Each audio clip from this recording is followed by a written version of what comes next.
Affairs already took their oaths earlier during the executive session.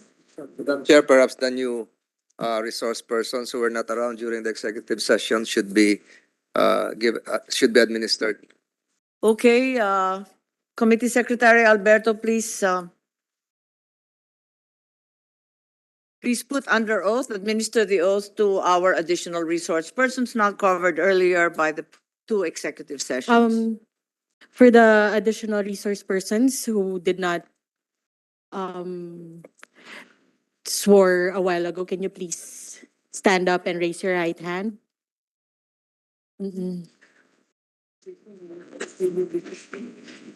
I do solemnly swear to tell the truth, the whole truth, and nothing but the truth in this proceeding. Nothing but the truth in this proceeding. Thank you. You may sit down. Thank you very much to all our resource persons. I suppose we should first call on our Secretary of Foreign Affairs to apprise us of any new developments in EDCA, being that we've heard so much in the news. Thank you, Madam Chair. Honorable Senator Marcos, Chairperson of the Senate Foreign Relations Committee, honorable members of the committee, colleagues in government, ladies and gentlemen, good morning. I appeared for the committee this morning to give a brief update on the status of the Philippine-U.S. Enhanced Defense Cooperation Agreement, or EDCA. As you might all recall, the EDCA was concluded by the Philippines and the U.S. on 28 April 2014, and its constitutionality was upheld by the Supreme Court on 12 January 2016. The EDCA is a key pillar of the Philippine-U.S. alliance, which supports combined training, exercises, and interoperability between our forces. The full implementation of the EDCA will make our alliance more resilient and will accelerate modernization of our military capabilities. The EDCA is intended to supplement the MDT and VFA, especially in developing the Philippines and the United States' individual and collective capacities in addressing security threats. The EDCA facilitates this through the identification and development of agreed locations in the Philippines that would host facilities and structures to where both the Philippines and the U.S. forces will have access for the conduct of joint activities, such as training, exercises, and humanitarian assistance and disaster response, or HADR.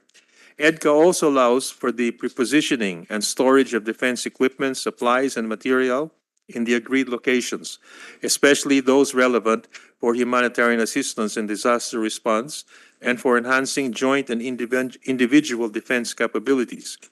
EDCA likewise facilitates the construction of facilities and infrastructure upgrades that contribute to the enhancement of the armed forces of the Philippines' capabilities.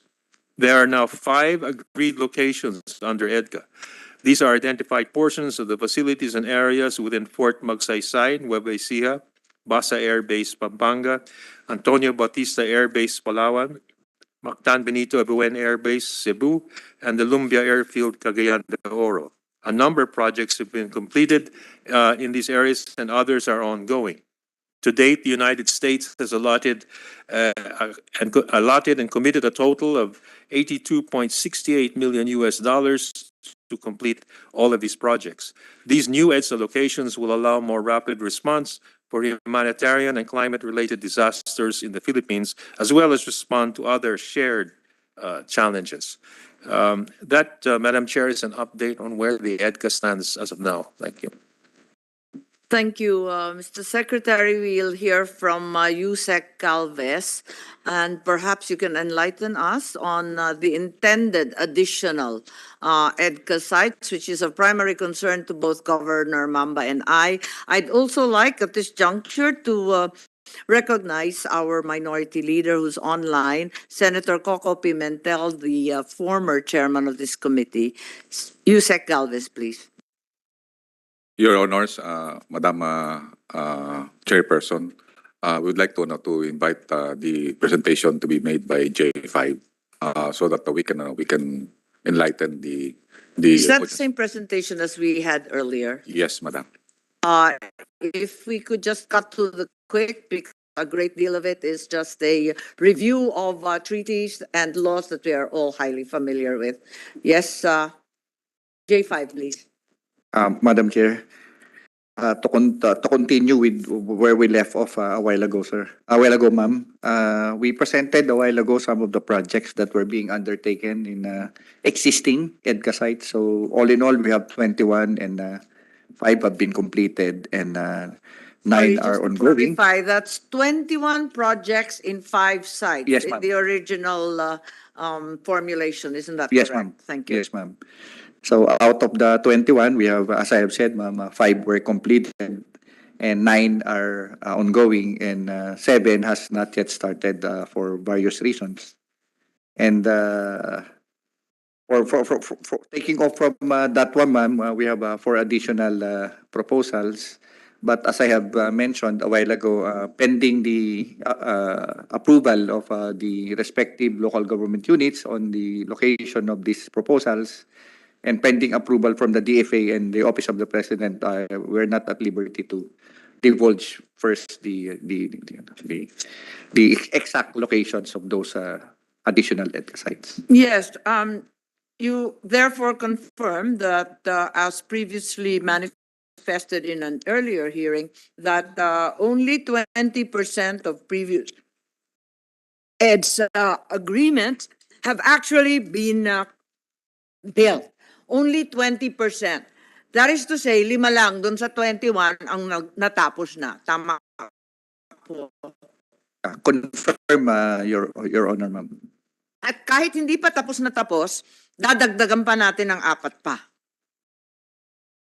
Kahit hindi pa tapos yung 21 at yung 5 sites, we want to add another 4 sites. Yes, ma'am. Hindi ba dapat mas maayos kung tapusin muna yung dati? Yes, Dagdag tayo ng dagdag hindi matapos-tapos yung una. yes, ma'am. I agree with you, ma'am. And as I have said a while ago, out of the 21, 9 are ongoing. So we already have timelines for those projects. And then for the other 7, they have already been funded and they are waiting execution from us, Madam Chair. Yes, however, you did say that substantial completion has occurred. As of today, there is no substantial completion kung 20% lang ang tapos. If we talk about the actual completion, ma'am, then you are correct po, ma'am. But as I have said a while ago, we are very optimistic because the 9 that are ongoing, some of those are already 65%, 40%. So it is already nearing completion. So Pero we're alam natin, nakabudget yung huli dun sa 5, nakabudget sa fiscal year 2024 sa US Congress. yes, ma'am. Nakatenga pa rin yung original na 5 sites. Yes, ma'am. Yes. And yet, we assume that the 4 will be funded adequately by the US or is actually in their plans? Pending approval from our government, then that's the time that they will have to go through their legislative process of appropriation, and then that's the time that they will earmark a certain amount for the construction of those facilities that we will jointly identify. So we have established that despite the fact that these EDCA sites and projects are largely unfinished, we will proceed to an additional number of 4 sites. As it is right now, ma'am, yes. Without any timeline in view. For the 4 additional sites. Right now, Wala pa kasi hindi pa nare-release ng budget yung original na 5 eh. Wala talaga meron na yung po, mapa. madam. Meron na po, Madam Chair. Yung 21 po, Madam Chair, is we already have assured budget for those 21. Until 2024. Yes, ma'am. Yes, ma'am. Pero yung additional na 4, di pa tayo sigurado. Yes, ma'am, because it's undergoing the process of approval. Okay. All right. So I guess the first thing that we have to ask you is what are the criteria for choosing additional EDCA locations? What is the main consideration for choosing the location? Is it really disaster assistance? Is it West Philippine Sea deterrence or something else? I think I need to ask you, Sec Galvez, this question. Yung criteria po, Main criteria is our contingency on the defense of the country so that we can have some sort of collective defense. no, is it, are we talking about the escalating tensions in the Taiwan Straits as the number one issue? Now, the issue is Because if we look at the stated or intended sites, two in Cagayan, the others in Isabela, the others in Zambales, and so on, it clearly indicates that this is the first line in the Taiwan attacks that are projected. Is that correct, Yusek Galvez? there are justifications here why the EDCA sites were No, I don't need the justification, sir. I just need to understand why are you choosing all these sites in northern Luzon? we When in fact, if it were West Philippine Sea deterrents that were uppermost in our minds, the protection of our territorial sovereignty, surely it should be on the western sector, not purely in the northern. as we have said earlier, Madam, the four sites still on negotiation. We might change the locations depending on the agreement that we might having with the security sector.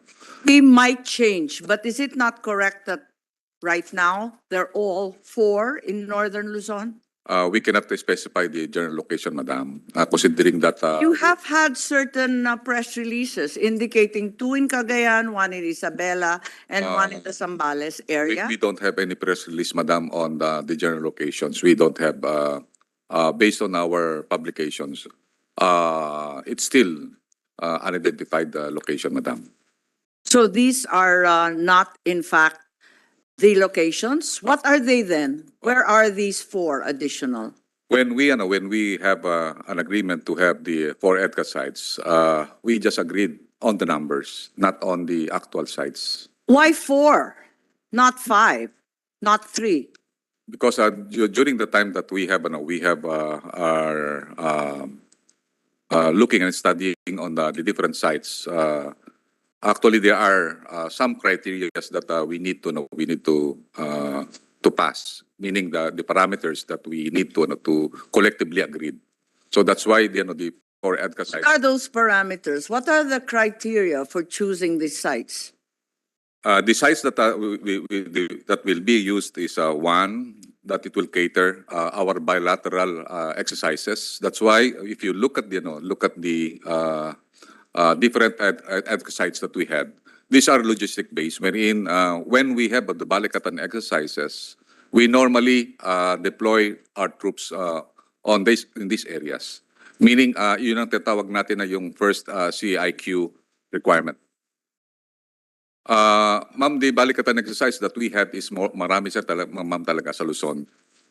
Central Luzon, yes. Hindi, nagtataka lang kami kasi parang naglipat. Dati puros Mindanao, naglipat sa Central Luzon.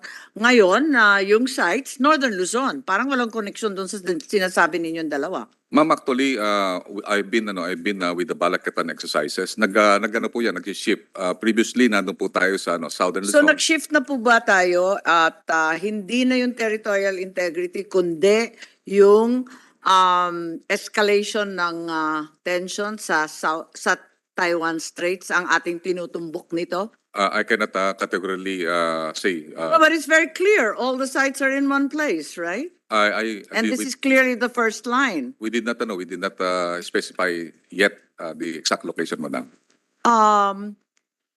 The sense of Governor Mamba, of Governor D, of Governor Manotok, and myself is that, in fact, Northern Luzon seems to be the location indicated by both the Americans and our own military. That's the site of the Balikatan exercises, Madam. For the Balikatan Yes, and not yes. the EDCA. Not necessarily, Madam. Okay. But you did mention, or at least somebody from the military establishment mentioned that there would be two in Cagayan. Perhaps we can invite Governor Mamba to explain. And lend us the sense of the people of Cagayan regarding this? Madam Chair. Yes, Senator For Tolentino, our please. good friend Governor Mamba answers is still muted. Perhaps to clarify all of this, there has to be a fusion between the thinking of the foreign affairs and the defense establishment. It has to be a convergence of military, economic, diplomatic, and geopolitical needs. So when you speak of economic, the trade relationship, uh, if we specify Northern Luzon, I mentioned briefly a while ago its proximity to Japan, the presence of an export processing zone. So coming from me, this is just this is not a leading question. This is a suggestion. To abbreviate all of this, you have to join forces and explain to this committee what is going on. How will this help the country economically, diplomatically, politically, militarily? Not to mention the disaster preparedness advantage. So that's probably the proper perspective. Otherwise, maguguluhan tayo. It's like a big elephant. Ito yung sa tenga, ito yung sa tail, etc., etc. Just a suggestion, Madam Chair. Governor Mamba, sorry for the interruption. Senator Ontiveros, or shall we allow Governor Mamba to proceed? All right, Madam Chair. I'll wait. I was going to add to the point by Sige, Senator just Francis. add na lang muna.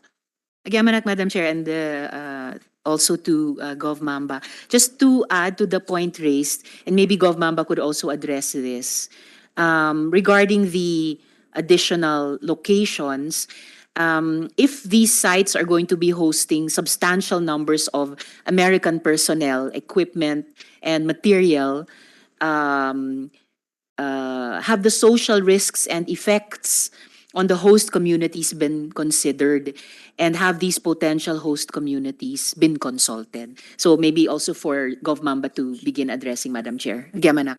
Okay, I'd like to recognize our minority leader, Senator Coco Pimentel, and now perhaps we can hear Governor Manny Mamba of Cagayan. Thank you so much, Madam Chair. I have a prepared statement, if I may, to the chairperson, proceed. the chairperson of this committee, Honorable Senator Amy Marcos, to the committee vice chairperson, Honorable Senator Francis Tolentino, to the committee members, Honorable Senator Cynthia Villar, Honorable Senator Christopher Lawrence Go, Honorable Senator Robin Padilla, Honorable Senator Mark Villar, Honorable Senator Ronald Bato de la Rosa, Honorable Senator Grace Poe, Honorable Senator Jingoy Ejercito Estrada, Honorable Senator Manuel Lito Lapid, Honorable Senator Ramon Bong Revilla Jr., Honorable Senator Sani Angara, Honorable Senator Francis Chis Escudero, Honorable Senator Win Gatchalian, Honorable Senator Joseph Victor Ejercito, Honorable Senator Maria Lourdes Nancy Binay, Honorable Senator Risa Hontiveros, Honorable Senator Loren Ligarda as ex-officio member, Honorable Senator Joel Villanueva as an ex-officio member, and Honorable Senator Aquilino Coco Pimentel III as an ex-officio member. To my fellow resource persons, guests, and all those present today in person, online, and those monitoring the proceedings over the radio and television, magandang tanghali po sa ating lahat. First, I would like to express on behalf of the people of Cagayan our sincere thanks to the committee for inviting us to this hearing and giving us an opportunity to be heard on the matter of the possible establishment of an EDCA site in the province of Cagayan. As a governor and father of the province, it is my duty to protect my people and consider their welfare above all else. We envision our province as a progressive and peaceful community of empowered Cagayanos that hosts a sustainable and globally competitive economic hub. We do not want to be an enemy to any country, nor do we want to be used to threaten any country. We will defend the Philippines from our enemies, even with sticks and stones, but we will not be fodder to a fight that is not our own. In 2019, during the World Economic Forum, His Excellency President Marcos said that in the face of regional tensions, and I quote, the solutions are not going to be military. If they are going to be military, then they are not solutions because it will end badly if it goes that way. It will end badly to those involved and even to those who are not involved. End of quote. I agree with His Excellency 100%. No one wins in a war. The solution to regional tensions is not military. Solutions to regional tensions will only end badly for us who are not involved in this show of might between two superpowers. The only military forces we want in Cagayan are members of the armed forces of the Philippines. The only international currency Cagayanos can offer to any nation is friendship. And the only engagement we want with our neighbors is trade. I believe that our strength is in our capacity to be a friend to everyone and foe to no one. Thank you for hearing us out. God bless and guide this committee. Maraming salamat po. Thank you very much, Governor Mamba. Is there anyone who would like to respond from both the DFA, the DND, and the AFP to the concerns of our good governor?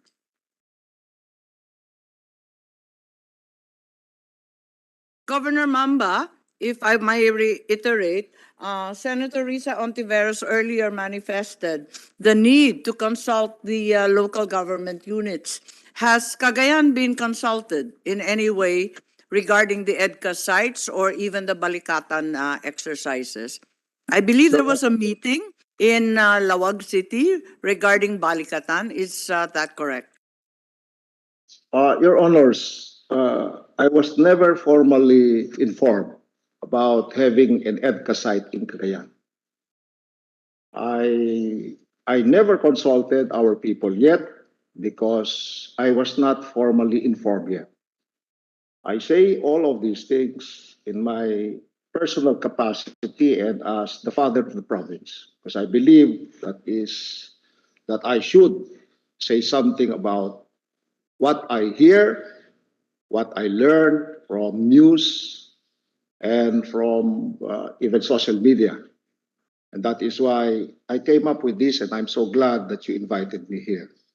I was also stunned when they were saying that they will come to my province for humanitarian reasons, because we were struck by two super typhoons in 2016 and again in 2018, and we have a mega flood. And you were all there, Madam Chairperson, including our Vice Chairperson, and almost all of you were there. I never saw in America. I never saw goods from America. That is why I said I do not believe that this is humanitarian in nature or help for us. They came to us in 2016 or 17 when I was governor for Balikatan exercises. Reserve officers were sent, and I welcomed them. I was never asked about this. I was just told that Balikatan exercises will be in the province, and there were no Balikatan exercises when there was COVID, when we were struck by COVID. But later on, I was again surprised that another Balikatan exercise will be scheduled in my province, and this time It will be composed of active military people from the United States of America. And I was also surprised because during the Duterte administration, I was asked about my imprimatur on the conduct in my province. And I saw the design, I saw the live fire. And so I asked about the live fire and I said, I oppose the live fire. All types of exercises is welcome in my province except the live fire. And that is why I was also made to believe, and I really believe it, that EDCA sites will be in my province because of the precedents that happened in my province. And so I have to make a stand now, but I have to consult my people about this because I was not formally informed even at this point in time, Madam Chair, and to all, thank you so much. Thank you, Governor Mamba. I think on the part of Governor Albano of Isabela, on the part of Governor Manotoc in Ilocos Norte, I can echo the sentiments of Governor Mamba that the local government units were not consulted in any way, except for a sudden meeting regarding Balikatan, I think a few weeks ago, and that is all. Senator Ontiveros, please. Madam Chair, could I give a little input, please? This is George C. from EDCA to your right. If kumari ho, Madam Chair, na magbigay ako ng konting input. Yes, but perhaps we should hear first from the DND and the AFP as well as the DFA because the lack of consultation of local government units is a very serious assertion and one being echoed by myself. And Madam Chair. Yes, Senator Ontiveros. And please. Madam Chair, if our resource persons from DFA and DND or Mr. C and the other resource persons could flesh out the point raised by the chair that there was a meeting on the Balikatan exercises, if they would care to inform the committee a bit more about that meeting. Nagyamanak, Madam Chair.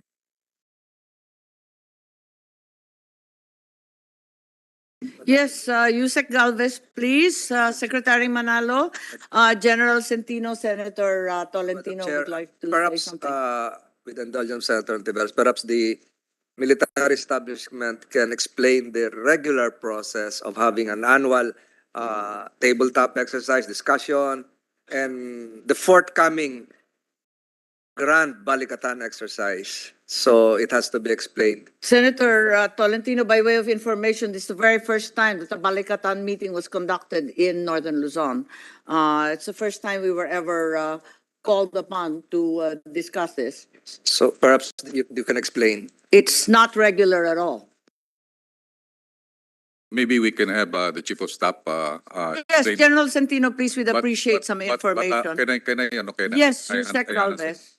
One, I would like to thank the governor because we are also asking for formal talks. I think we have a incoming meeting with Governor Mamba, but we have already sent some feelers for an informal consultation with him. And I Yes, believe we appreciate his concern because it has appeared repeatedly in the media, not one but two EDCA sites or bases, depending on which press release you read, will be located in Cagayan. Dalawa po yung Cagayan. Kaya abalang-abala po kami lahat. yes, ma'am. And in fact, the Balikatan exercises directorate is going around the different provinces, and they consulted some of our LGU units, including the mayors and also the barangay captains that where these Balikatan exercises will undertaken. I will just answer the statement of Governor Mamba. Yes, it might be true that the U.S. Is not present on 2017, 2018 typhoons that you had. Normally sa NDRIMC kasi, hindi po talaga tayo nag-allow ng foreign deployments unless we ask for and there are only few cases that we asked for Ondoy, Ramil, and Yolanda. And also during the Balikatan exercises in Leyte, wherein there is a massive landslide that the US Southern Leyte. Southern Leyte. Southern St. Leyte. Bernard. St. Bernard, wherein the U.S. forces really help us a lot in there. So there are only few cases that we asked because it's the presidential decision whether we will ask for help. Like for example, in Turkey, we deployed forces because the Turkish government asked for help because I think the massive destruction in Turkey, and we are so happy to deploy 80 persons of them, and we received them again yesterday, and that is the arrangement that we had with other countries based on INSRAG and international deployment plan that we had.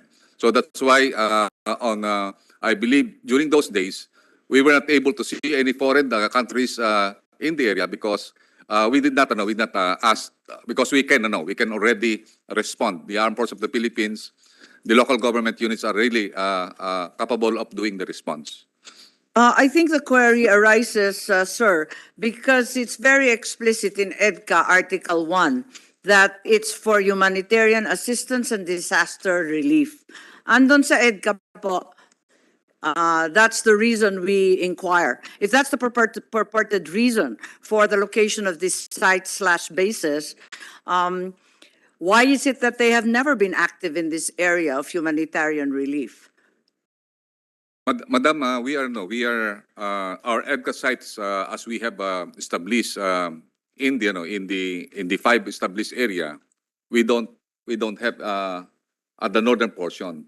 Pero ang liwaliwanag nandyan sa EDCA po. Kaya hindi naman sa naniningil kami, kundi nagtataka lang po kami. Bakit paraging disaster ang sinasabi? Di naman sila sumisipot. Pero pagbasahin ng EDCA at yung pakay nitong additional sites, talagang humanitarian relief. Hindi naman nila ginagawa yun eh. Mama, the primary consideration of the EDCA site, as we have said, is to cater the Philippine-U.S. bilateral exercises.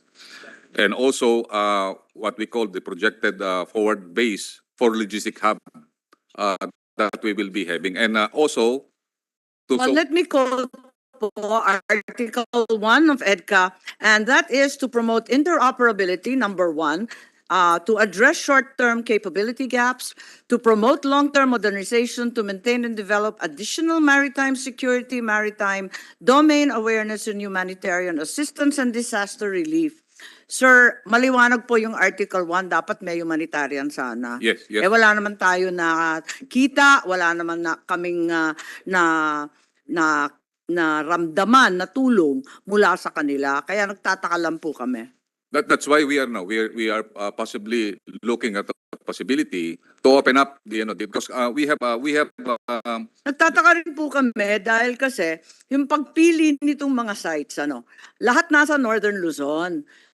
So inaamin po ba natin na yung Taiwan ang siyang pakay at tinutukoy nito at hindi yung deterrence sa West Philippine Sea at yung pagtatanggol ng lupain na Pilipino?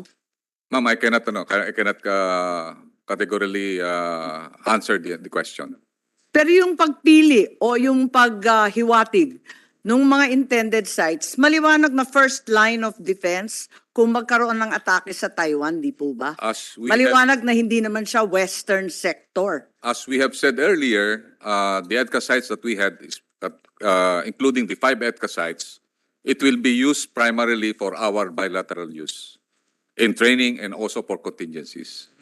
For our bilateral? Exercises and trainings and also our... Is there a criteria for these bilateral exercises? Why do we choose to have them where we have them? Maybe we can have the Chief of Staff explain the yearly training that we have aside from the Balikatan and other training that we are conducting with other countries. We have a BFA agreement. Yes, Madam Chair. General Santino, please. Yes, thank you, ma'am. The Balikatan exercises is an annual exercise that we have with the United States Armed Forces We have done this the past several years, and part of the planning process in preparing for this exercises is the consultation with the local officials where the exercises will be held.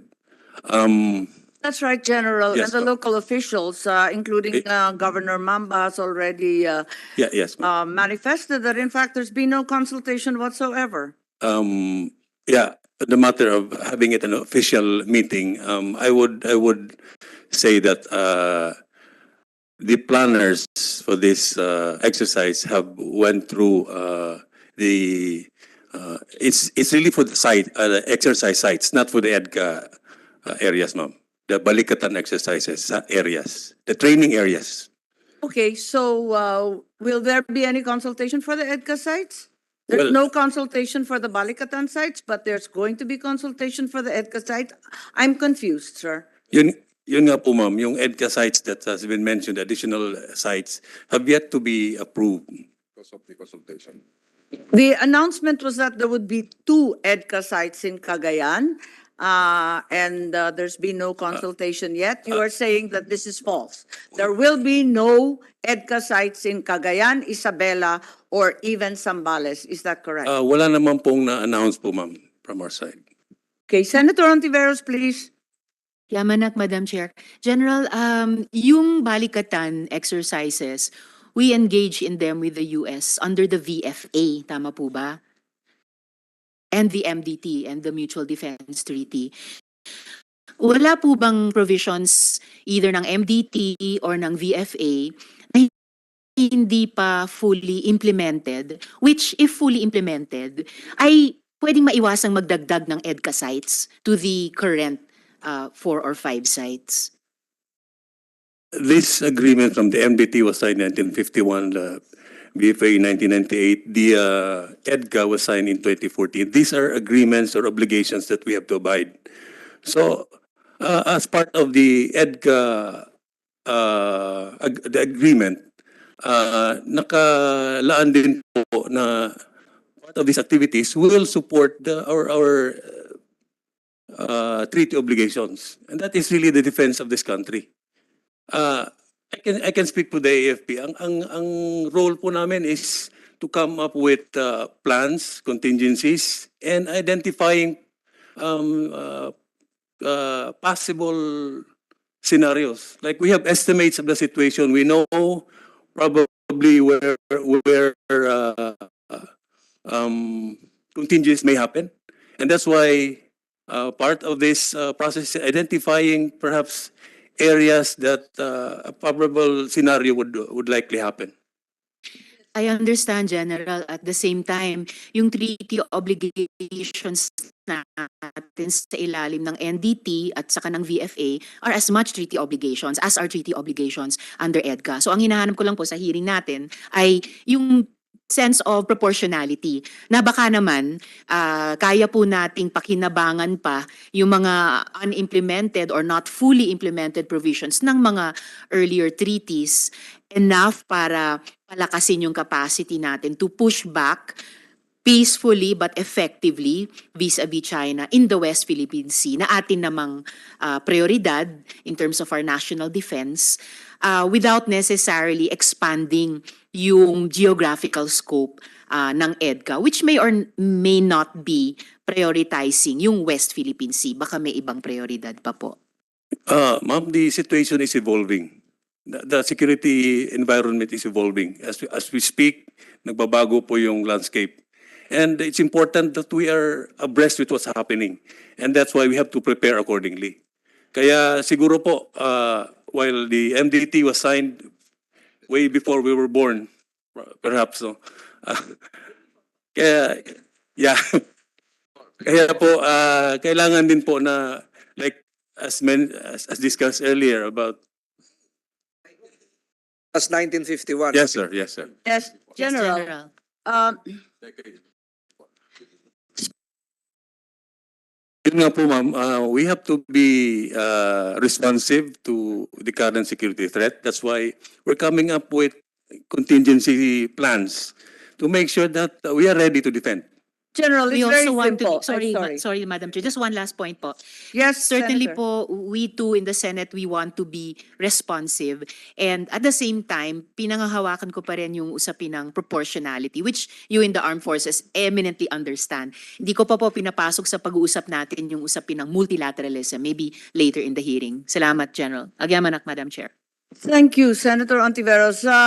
General Centino, you repeatedly make mention of the word contingencies. By contingencies, are you referring to Taiwan? Not necessarily, ma'am. Given that the Balikatan suddenly has shifted to northern Luzon, given that we are hearing of 4 sites all in northern Luzon, hence it is all in Taiwan, and that is the new evolving contingency. Is that correct?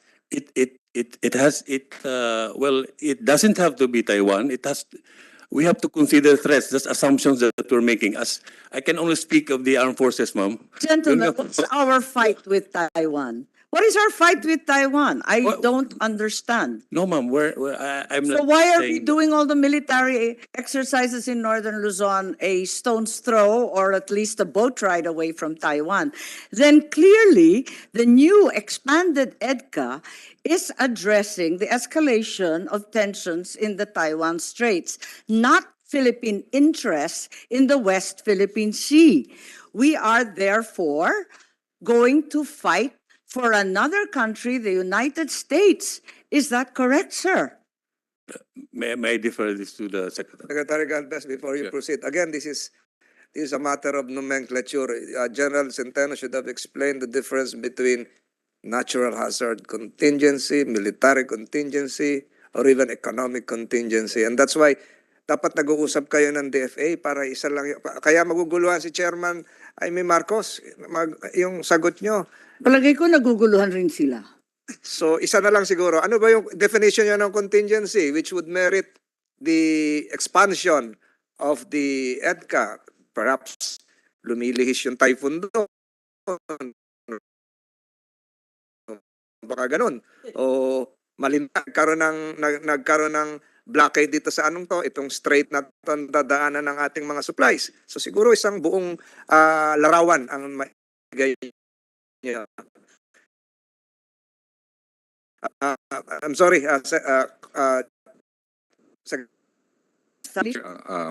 You look at the totality of our complete preparedness to collective defense and also to disasters. Because considering that the Philippines is the most vulnerable on climate change, we'll try to look at it at the comprehensive and strategic perspective of the whole territory that we had. Balikatan exercises is being done annually, and it is being done rotationally on the different regions. We have already completed many Balikatan exercises in Central Luzon and also in Southern Luzon. And even we have a parcel of joint training, we call it Salaknib, I believe, in the areas of Mindanao. In fact, right now we have joint exercises with Australia in 6 infantry division, meaning the contingency that we are having is basically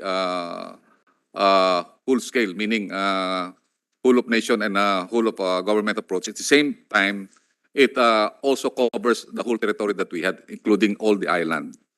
So the reason why we choose the northern part for Balikatan exercises, because there is the tendency of really our preparation really for disaster is very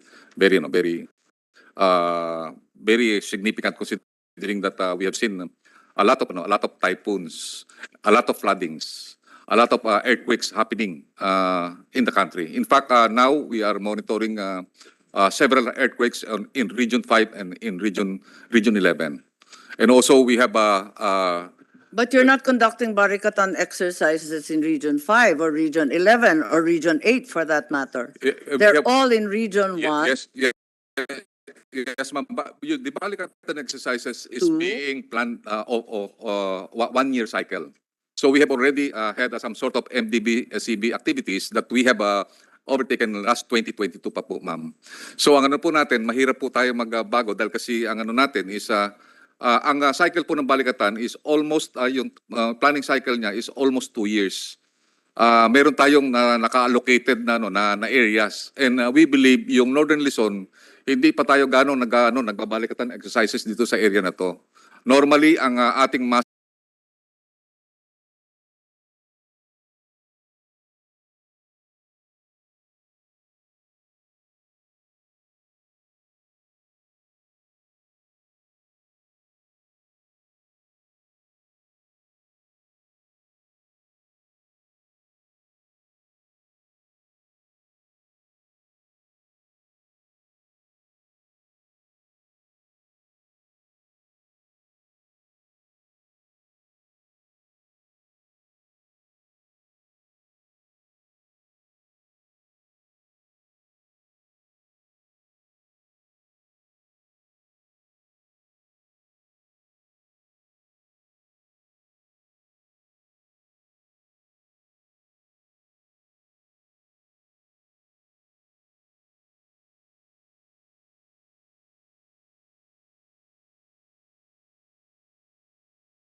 at that time. Yes, I think it was 2008, 2008. Yusek Galvez. It wasn't 2014.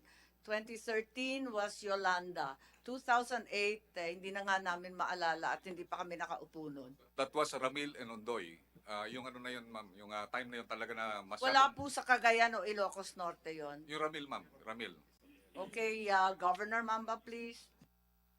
Yeah, anyway, yung sinasabi nyo kasi kung humanitarian, ngayon lang ginagawa ng Amerikano sa amin sa toilet paper, no? At ang nag-deliver nga sa amin sarhento, kaya hindi ako pumunta. Pupunta rin sila, ibigay-bigay ng kung ano-anong eskwela na maliliit. Only now, sa totoo lang po, na nakakadimin as if we could not buy those things by our own. They really want to capacitate us. Dapat noon pa naman, hindi naman ngayon lang. Anyway, any armed force from the Philippines is always welcome. We have one brigade now of Marines. We welcome them. They did so much for us. Kung sa disaster lang po, siguro we have one of the best disaster response. We have one Marine. We have our first super typhoon, no? 4 lang po namatay. Yung second super typhoon namin, 5 lang po namatay. And then we have the mega flood. We could do it on our own. Just capacitate us. Pero yung bibigyan kami ng 2 maliliit na bangka sa second hand pa ng mga Amerikano. It demeans us so much. Hindi po sa ano. Kailangan po namin dito ang Armed Forces of the Philippines. They've been very cooperative with us. They've been very good to us. I never heard any complaint against our people, against them. No, they have precision po. Kasi our people, even in our anti-insurgency campaign, nawawala na ho insurgency dito. But please, no, do not ram into our throats what is not acceptable to us because binobola-bola lang po tayo eh. Hindi na po totoo ito. They came to me, no? Noong sinabi kong ayaw ko ng live fire. Pupunta yung mga taga-US Embassy sa akin, tatlong colonel, isang political officer, at saka labor attaché. Sinasabi nila na investment, titignan daw yung investment. Para ako tanga. Akala nila, hindi ko sila naintindihan. But you know, the three military people agreed with me when I told them, kayo nag-umpisa, sabi ko, engage China. Now, we're trying to contain them. Shouldn't we do something about these two? Sabi ko sa kanila, you know, hindi po sa China never invaded us, never conquered us, never. Wala ko kami problema sa kanila. Hanggang ngayon po, totoo lang. They're very helpful. I never sought their help during our disasters. But their rights came in through yung mga Federation of Chinese Chamber. Papadala sila ng rights kung ano-ano. Ang dami nila binibigay sa amin during our disasters. They are our neighbors. Please, do not let us tell them that they are our enemies because of the United States of America. Let them have their own war. But we can never be an enemy to our neighbor. Kinukuha nyo yung Hapon na kasama natin. Paano yung Hapon? Sila yung nag-conquer sa atin dun. Bakit naman Hapon ang kausap natin? Sa akin lang po. Alam nyo, Thank you. I'm sorry. They're now trying to pit kahit yung mga mayors, pinupunta nung sino-sino dyan. Susuportahan daw nila yung EDCA. Can you imagine that? They are trying to pit yung local government unit against. I think let us not divide our people. Let us have one stand on this. No, you could bring all the assets, all the help of America to us, but not the soldiers of America to us. Yun lang po, pakiusap namin. No foreign forces in Cagayan. Yun lang po, para we will have sleepless nights. Pag ganyan po, kami po yung pinakamalapit. Tatamaan po kami kahit na anong mangyari. Pero kung hindi kami sasali dyan, hindi po kami tatamaan. I'm sure. Because China needs us too. And we need them too. Including that of Taiwan, including that of South Korea, including that of Japan. This is our time, especially in Northern Luzon. Yumaman po ang aming mga neighbors. Please, huwag natin disturbohin naman ito. I think this is our time. Sobra na ho ang hirap namin. Wala ho kaming nakita sa mga Amerikano na tumulong sa amin dito. Pasensya lang po, sinasabi ko lang po yung nararamdaman ng totoong Kagayano na nagmamalasakit sa Cagayan. Hello po, maraming salamat. Thank you very much, Governor Mamba. I join you in your impassioned plea for peace in Northern Luzon. As you all know very well, we Ilocanos are the nation's soldiers. We will never shirk our duty, and certainly we are privileged and proud to die for our country. But we are not volunteering to fight wars that are not our own. It is that simple po. With that, I recognize both our minority leader and our resource person who's been frantically raising his hand, Mr. George C. Yeah, I'll go ahead. Yes, please, minority leader po. Sige, thank you po. Our duty to defend our country does not flow from any treaty. Tama. It's our duty.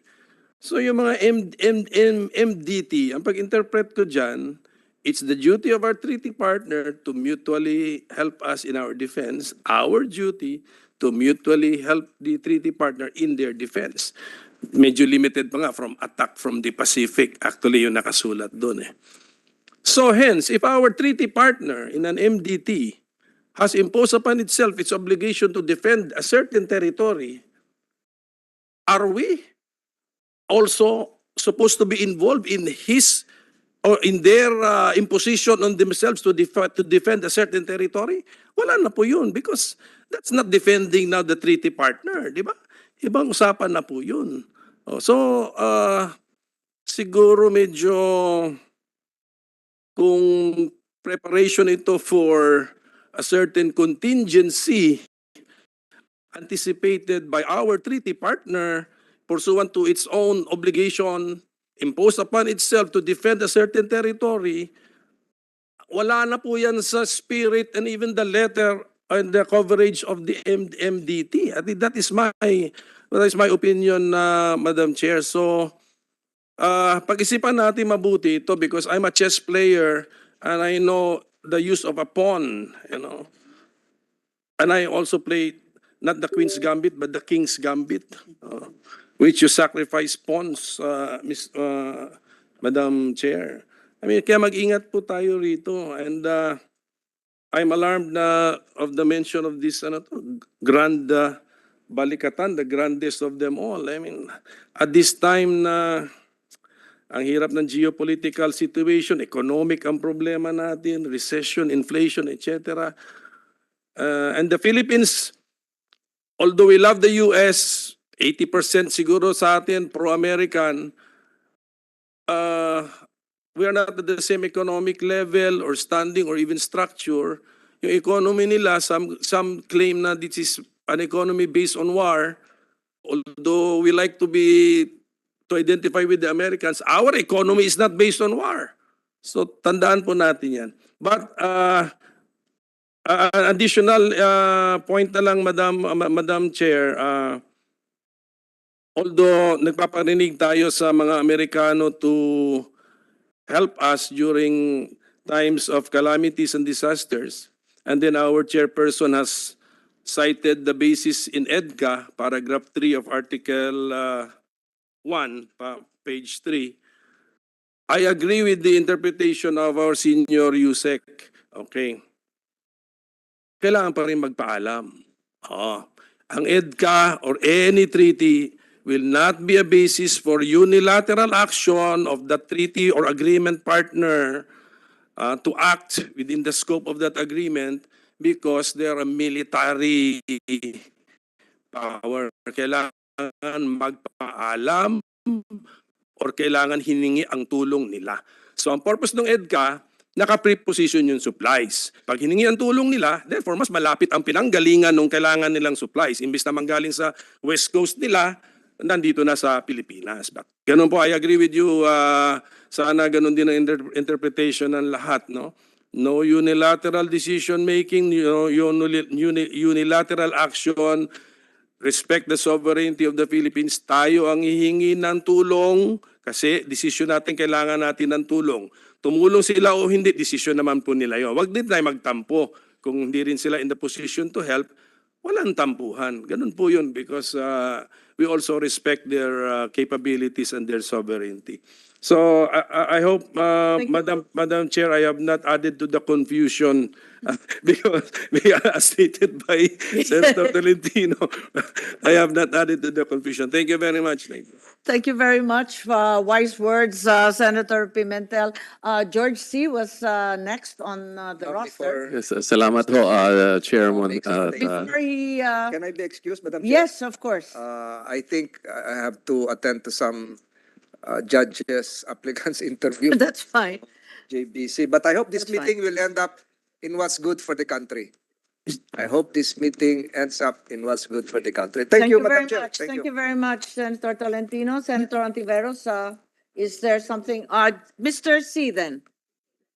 Salamat ho, Madam Chairman, Senator Hontiveros, at mga kaibigan. At sa military, we know that how much sacrifice and so much help at wala masyadong nagiging complaint. Everybody has good words only about military. But tungkol sa yon gustong mangyari dyan sa North Philippines, baaring hindi natin alam, but because of our research, mukhang sa US alam na nila anong gusto nilang gawin. So we would like to show some document, example in the media in the US, kung anong balak nilang gawin, no?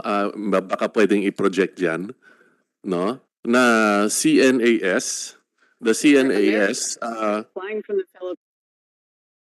CNAS, which is the US, one of the US strategic organizations, has a simulated battle in which they have the flights coming out of North Luzon. So baka hindi natin alam, pero that is already part of the US studies, no?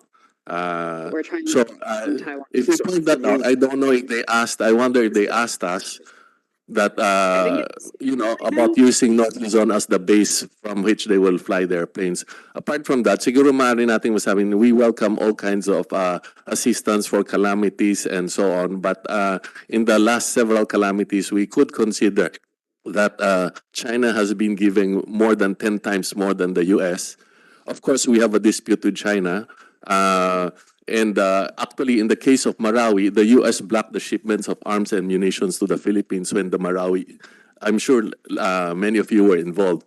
And then it was China and Russia that gave the means which allowed us to settle the Marawi siege within 8 months. No? So yan lang ho, to bring up na. Very much, Thank Mr. you. C. Yes, we're aware of material like this deriving from the United States and other allies.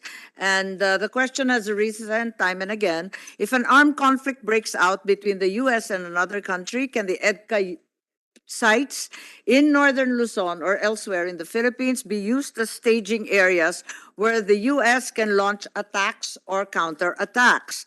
Because it's very clear under Article 1, as quoted by Senator Pimentel, that there is a catch-all phrase that will allow all sorts of activities related to those above, provided there's some kind of an agreement.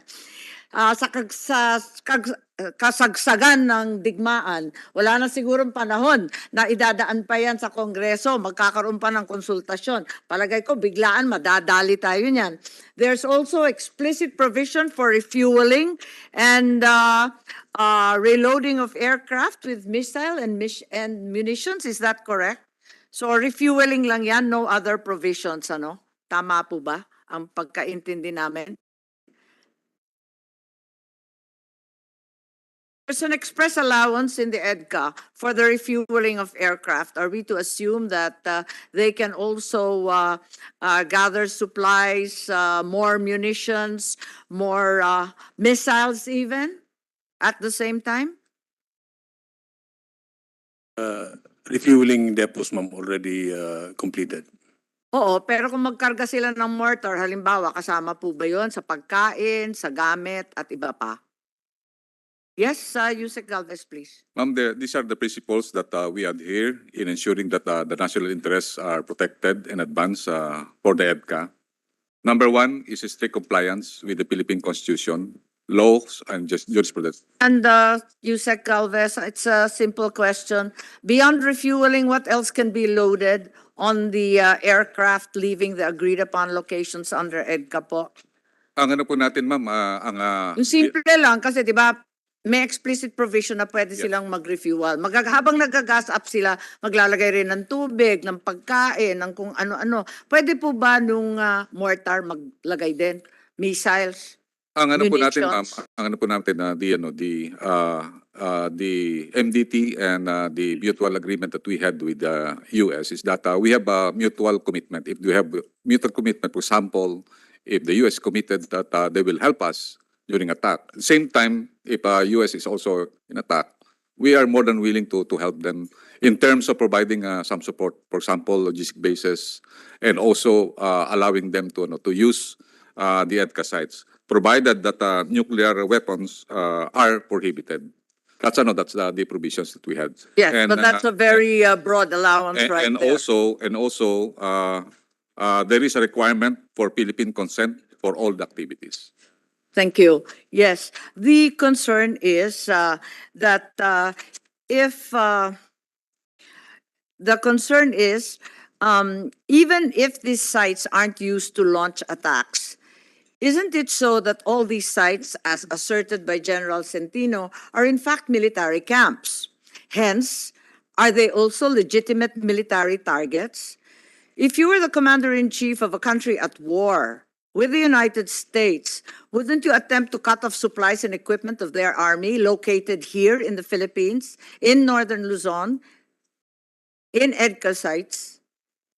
Even without the invoking the MDT, ma'am, I'm sorry, ma'am, but the camps are always targets. The MDT only comes into play as, Yes, ma'am. as explained by Senator Pimentel when there's an invasionary force, an external attack. A military camp will always be a target for the adversary. Whoever knows.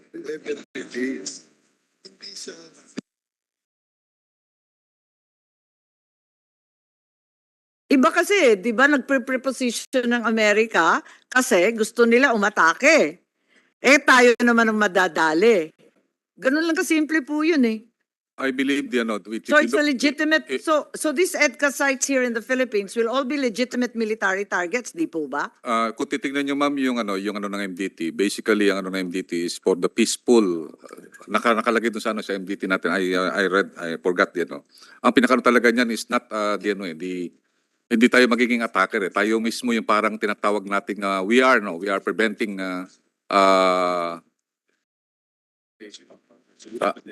Sik po. Sir, actually, sir, Madam, I have read the content of the MDT. Ang nandun pa rin talaga, sir. But definitely, ang natin doon, we are having that MDT purposely for defense.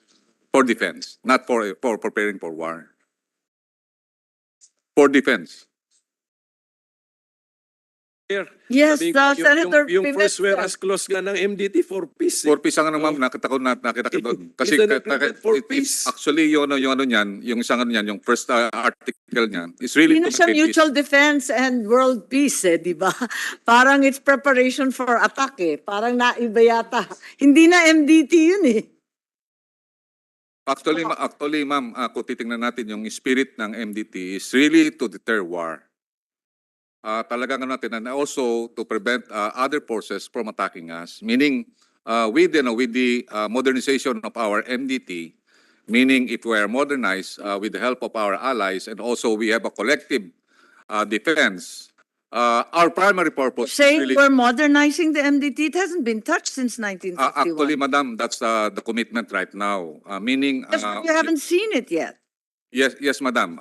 We are trying to really make that commitment. That considering that the possibility of what is happening right now, we want to really be prepared for that. That's why the MDT, if you look at the preamble, the first statement is really for peace. Okay, Senator Antiveros, peace. Yamanak, Madam Chair. Listening po sa mga iba't ibang inputs ng mga resource persons, hindi pa ako convinced na naghahanda ang US to attack. Pero palagay ko, at kung tayo US, siguro tayo rin naghahanda to defend yung sa tingin nila importanteng teritoryo dito sa Asia. And it's not necessarily the Philippines. Tayo, mga Pilipino, priority natin West Philippine Sea. Baka iba, at gusto nating depensahan siya. Baka iba dun sa priority ng US. And may case siya, tulad natin, may case tayo to define our defense priorities. So, para mas lamanan pa ng isa pang punto yung gusto kong ipasok na wag tayong malimita sa mag-uusap tungkol sa EDCA lang, but look at a possibly broader perspective, multilateralism, na baka doon maka-generate tayo ng other alternatives. Madam Chair, na-interesado ako doon sa isang punto ni Sec. Charlie kanina, binanggit nila may joint military exercises tayo with Australia. So, in line with yung spirit nung tinanong ko kanina, nasimot na ba yung mga possibilities sa MDT at sa VFA without necessarily adding to the geographical footprint ng EDCA sa ngayon? Hindi ba alternative din na matindi tayo tulad sa US at sa Australia magkaroon ng mga balikatan sa mga ibang ASEAN countries? Simula sa Vietnam, Indonesia, Brunei, sa navies nila, kung gusto rin nilang mag-enforce ng rules-based solution sa tension sa China, sa buong South China Sea, including on our part sa West Philippine Sea. Ba't hindi tayo magdagdag ng balikatan sa mga miyembro ng Quad at ibang naval powers na gusto ring mag-ensure ng rights-based o rules-based approach sa buong South China Sea without necessarily adding EDCA sites on land? Hindi ba pwede tayo magdagdag at mag-maintain ng exercises, multilateral exercises on the water na hindi natin kailangang magdagdag ng bilateral sites on land? Pero, Madam Chair. yes, Pero sa totoo lang, we've moved forward from Balikatan. The truth is, joint patrols of the US and the Philippines have already been announced. That's far beyond Balikatan and the MDT. I'd like to recognize Sorry, Madam Chair, huling Senator- dagdag lang. Ay, I saw, with the indulgence of Senderoy, dun sa line of questioning and thinking aloud ko kanina, na if the situation in the region escalates, will our islands in the West Philippine Sea be secure? Kahit kung sa US mas priority nila yung ibang bahagi ng Asia, kaya nila ginagawa itong sa EDCA. Pero tayo, kung priority natin yung security ng mga isla natin sa West Philippine Sea, Kalayaan, Ayungin at iba pa. So isn't it time for us to consolidate in the West Philippine Sea? Bukod pa sa EDCA, Madam Chair. Salamat sa Madam Chair at Senderoy. yes, thank you. If you'd like to respond, I'll thereafter recognize Senator De La Rosa as well as Dr. Sasot. Thank you. Thank you, Madam Chair.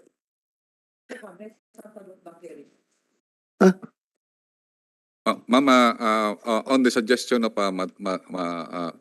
Your Honors, Madam Chairman, on the suggestion of Senator Risa on multilateralism, actually yan ma'am yan ang maybe way forward natin. Considering that we have only two countries that we have BFA, and we are exploring for the possible Japan reciprocal access agreement, and hopefully nag-sign na po tayo ng TOR sa HADR, and that will be our jumping board for us to have that bilateral agreement, and later on maybe we can increase that as we have different dialogues, different ASEAN and also Pacific dialogue. It has been proven that trilateral cooperation or quadrilateral cooperation is more manageable than multilateralism. That's why we are exploring the possibility of having a trilateral agreement with the US and Australia, because we have the BFA, and later maybe we can have the RAA with Japan, and considering also that Japan is our major strategic partner in terms of both on HADR and also in economic partnership. We are really driving at the possibility of really expanding those alliances together with South Korea and other like-minded countries like Indonesia, Malaysia, and ASEAN. And we have told them that our centrality is ASEAN centrality, and we have exposed to them that our trilateral agreement with Indonesia, Malaysia have paid a successful agreement wherein we have a joint patrols in Sulu Sea and Celebes Sea, that we were able to protect our common interests in the common zones. And that's the reason why that we are having some sort of bilateral Balikatan exercises. Balikatan exercises doesn't only on the land, it's also on the air and Navy-to-Navy engagement. And joint patrols is one of our area of exploration, considering that we have very, very effective on joint patrols in 2014, together with Australia, and also we have U.S. joint patrols, so that we can show the flag in those territorial waters and also in our EEZ waters.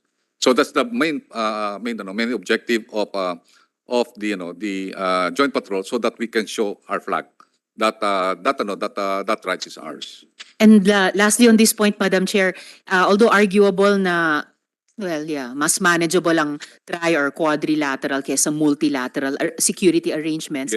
Pero given yung pag-flesh out ni Sec. Charlie about these possibilities, baka pwede rin nating pag-isipan, i-accelerate yung pag-generate ng ganyang mga dagdag at mas at broader na mga multilateral or security arrangements, at baka pwedeng magpreno ng konti dun sa EDCA. Ito ang mas bilisan, pwedeng magmenor dito sa dagdag EDCA size. Just a thought, Madam Chair. We will look at that, ma'am. Yes, thank you very much, Yusek Galvez, and we proceed to Senator De La Rosa, please, and thereafter to Dr. Sasot. Thank you, Madam Chair. Alam nyo, magpapalabasan na lang tayo dito ng sama ng loob. Dahil nga, pag dumating yung pambubuli ng China, tayo galit na galit sa China, wala tayong ibang iniisip kung kanino tayo hingi ng tulong. And the closest ally that we can think of is Amerika. Di ba? Dapat silang tutulong sa atin. Ngayon, ito namang Amerika, marami mga previous incidents na pinapahirapan rin tayo, ginigipitin tayo. Like for example, yung na-cite kanina ng ating isang resource speaker during Marawi Siege, yung procurement namin sa PNP ng rifles, hinarang ng Amerika. Hindi sila tumulong. Nagamit sana namin yun sa Marawi Siege. Ngayon, kaya mag-ingat tayo paano tayo magamit at magpagamit sa kanila. At the same time, kung magpagamit tayo, dapat magamit rin natin sila. Hindi dapat one way. Hindi ito dapat one way na maalala lang namin yung Pilipinas. Kayo ngayong may problema sa Taiwan, pwede palang gamitin na launching pad itong Northern Luzon para sa counter-attack natin doon sa Taiwan. Kung na-invade ang Taiwan by China, pwede magamit ng Pilipinas. Itong mga Amerikano rin dapat, ipaparating rin nyo, sir, kayo naman nag-uusap palagi. Kayo man nag-uusap, parating rin nyo na kaya yung mga tao minsan nagiging negative sa inyo dahil lumalabas na parang user kayo. User kayo, magagamit lang kayo pag kailangan nyo kami. Pero panahon ng kinakailangan kayo, hindi man kayo tumutulong. Pero the fact remains, kahit na meron tayong ganong hinanakit sa kanila, the fact remains na sila pa rin ang kinakailangan talaga natin kapag tayo binubuli ng China.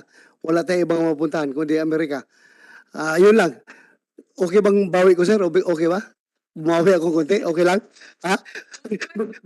gusto ko na mag-report sa Amerika eh. So, si Bato galit sa inyo. Parang gano'n ay. Pero wala tayong ibang pupuntahan kundi Amerika, di ba? Galit na galit sa pambubuli ng China. Kanino tayo hingi ng tulong?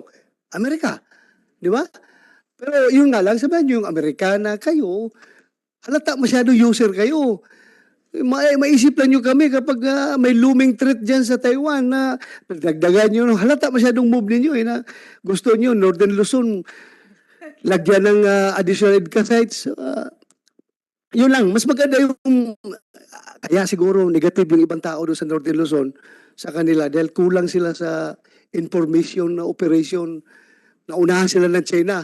Baka China nandun na, advance na doon, nangangampanya na yung China doon sa Northern Luzon na hindi nagbibiro lang ako, gobyerno wala yan. Wala yan, Gob. Ang akin lang, ba't ang Amerika, klaruhin nila yung purpose na dito, na hindi kami gagamit sa inyo. Hindi kayong gagamit sa inyo. Wala kaming kung na gamitin kayo na pagkatapos gamitin kayo, iiwan namin kayo. O dapat walang ganunan. Yun lang, Gob, hindi ko kuha yun, Gob, na pinapasaya ko lang yung kuha dito ngayon, yung mood dito, kaya masyadong seryoso yung aming hearing dito. Yun lang, sir. Iparating nyo sa Amerika na ganun. Huwag nyo kami masyadong gamitin. At alam nyo, we are also a thinking mamalya. Ayaw rin namin mapapagamit ng kami mapapasubo. Yun lang, sir. Thank you, sir. Thank you, Madam Chair. Thank you very much. I think, unfortunately, Secretary Manalo needs to leave. I think you wanted to do a final statement. Is there a concluding response? I think he needs to leave. Well, Can we I just know I make can, him? no, 5 minutes. Yes. I can, Yes, okay. Wait, nalito na ako. Teka.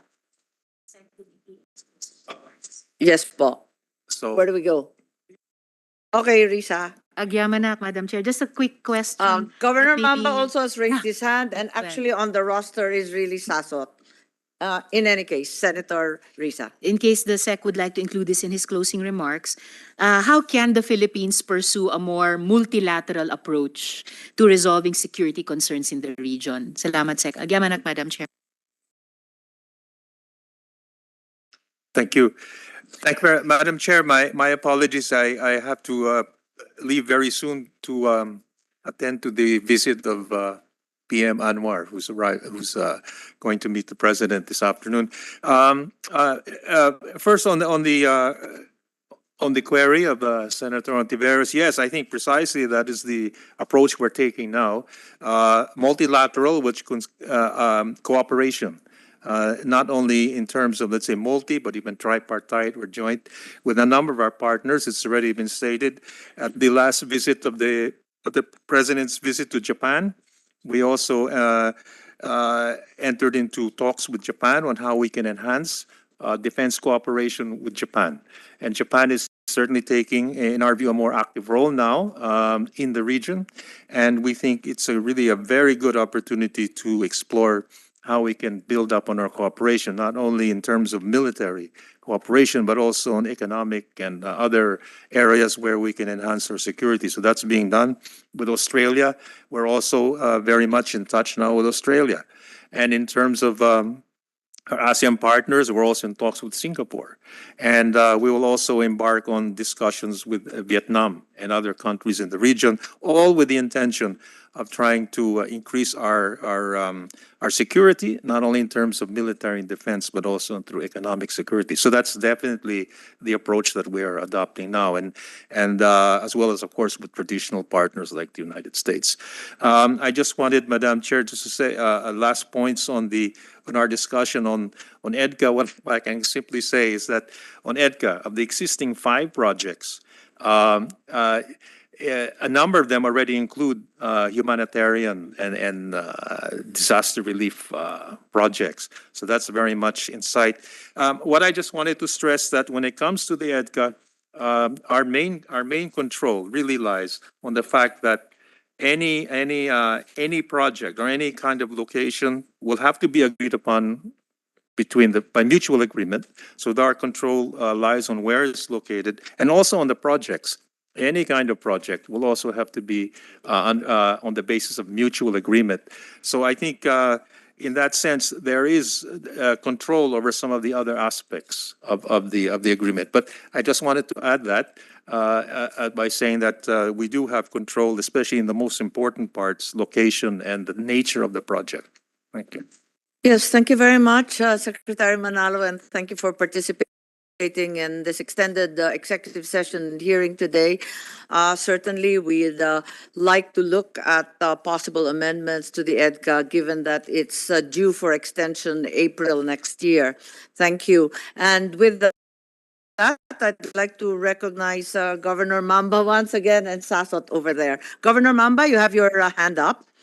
Yeah, Your Honor. I was just going because when the political officer of the U.S. Embassy came to me together with 3 military men and the economic attaché, as if he was insisting to me that I was talking with Chinese officials. Never. As if we could not decide on our own. No Chinese official ever talked to me about EDCA, about Taiwan, about all of this. That is why... Agbiag ka, Gobernador, agbiag. Diyan lang ako, talaga decision mi lang dito. Di pa nagkita mi, ang nakikita po namin, just leave us where we are today. Para wag na ho nating guluhin na ito. And we see a lot of partnership with our neighbors in the future. No, ayun lang po yumaman yung China eh. Ayun lang po nakikipagkaibigan sa amin para makapasok din sila at ma-develop din ang aming agriculture and our aquaculture and everything here. And they want to buy it all also for their food security. And so, wala ho kami naibibenta na produkto namin sa Metro Manila except rice and corn. And I think this is our time. So, sana maintindihan nyo where we are coming from. No? We feel that the future of our region is connecting with our neighbors up north. From the very start, no? In 2016, when I became governor, I said, let's look northward, let's move northward, let's connect northward. And that is why we're trying to dredge our rivers so that we could open our seaports and reconnect with our neighbors up north. Ito po yung nakikita kasi namin. And I think this could be our gateway to a more progressive Philippines, to a more progressive Cagayan, to a more progressive North. Kaya, again, Madam Chairperson, please, be with us here. I know you are really with us here because this is the future of the North. This is the future of the Ilocanos too. And it's the future of even the entire Luzon and the entire Philippines. So maraming salamat po for inviting us here. Wala ho. I never talk with any Chinese about all of these things. When I went to Alawag to attend their part, they shunned from talking about this. That's why sabi ko, hindi magulo itong mga kausap natin. Tinitignan naman nila siguro yung interest din natin. Katulad din nila, tinitignan din natin yung interest nila. Yun po, maraming salamat.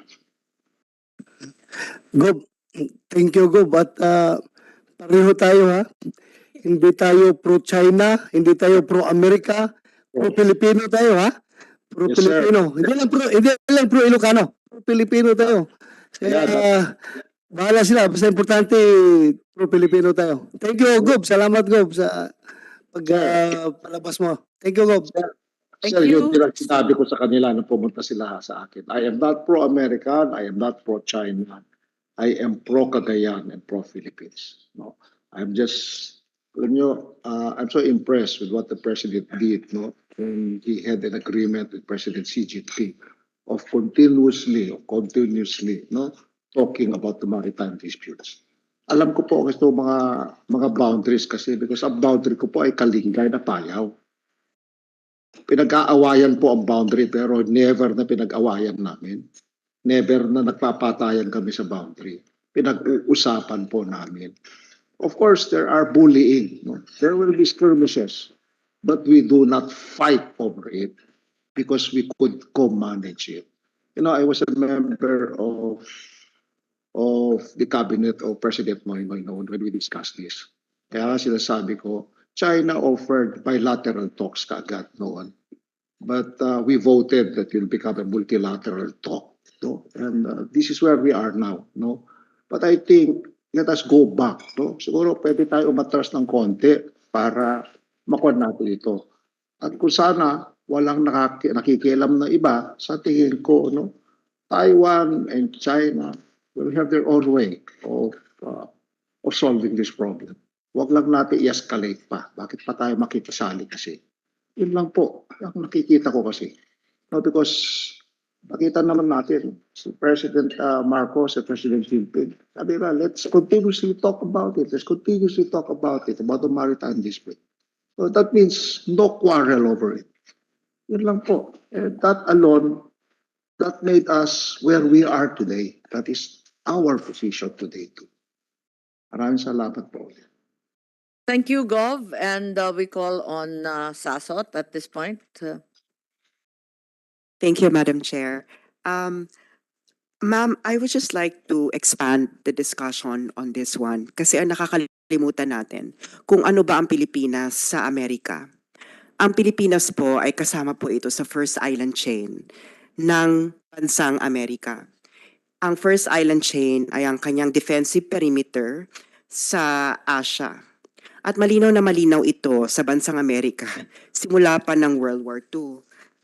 Actually, ang motivation sa likod ng first island chain ay mapanatili na ang Pacific Ocean ay American Lake. Ito ay sinabi ni US President Dwight Eisenhower noong 1954 na ang Pacific Ocean should always remain an American lake. At kung makikita natin sa kasaysayan, tuwing may nagcha-challenge sa Amerika sa dominance niya sa Pacific Ocean o sa Pacific area, nagkakaroon ng gera. Yan ang katotohanan dyan. Ikalawa, ang sinasabi kanina po na hindi po yung tungkol po sa Pilipinas magiging target pagdating magkaroon ng gera. Actually, naging concern na po ito ng mga Pilipino noon pa, kahit noong nininegotiate po ang Philippine independence noong 1940s. At ang sinasabi nila na ang presensya ng base militar sa ating bansa ay malubhang mapanganib sa atin. At kung hindi nyo po nalalaman, noong ang EDCA ay na-expand na, ito po ay ipinagdiwang ng mga Amerikano. At tahasan nilang sinabi na ang additional EDCA sites ay magpo-provide ng additional targeting challenge sa China. Anong ibig sabihin nitong targeting challenge?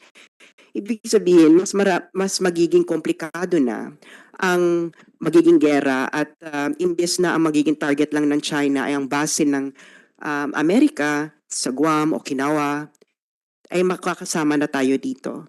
So ito po ang katotohanan dyan at ito'y pinag-uusapan sa US media. So ayun lang po, Madam Chairwoman. Maraming salamat. Yes, thank you very much. Dr. Loha, please. Thank you po.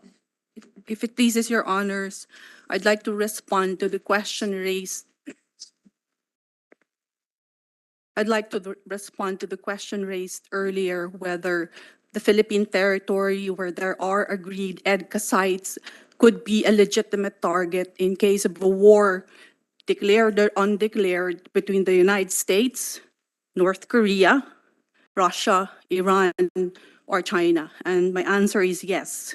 Under the Caroline test, which was adopted by the military tribunals in the Nuremberg trial, and which is now part of the law of warfare, a territory of a neutral state, such as the EDCA sites in northern Luzon, which is a location of stockpiles of weapons or weapon systems of a belligerent state, such as, for instance, the United States, can be a target, a legitimate military target of another belligerent state, such as China, North Korea, Russia, or Iran.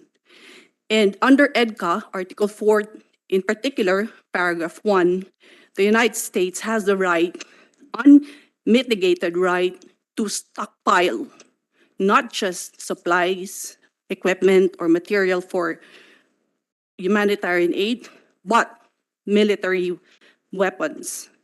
And the Philippines has no control over the type of weapons that will be stockpiled in EDCA sites. And this is because Article 4 only provides for notification and approval as to the quantity and schedule of delivery.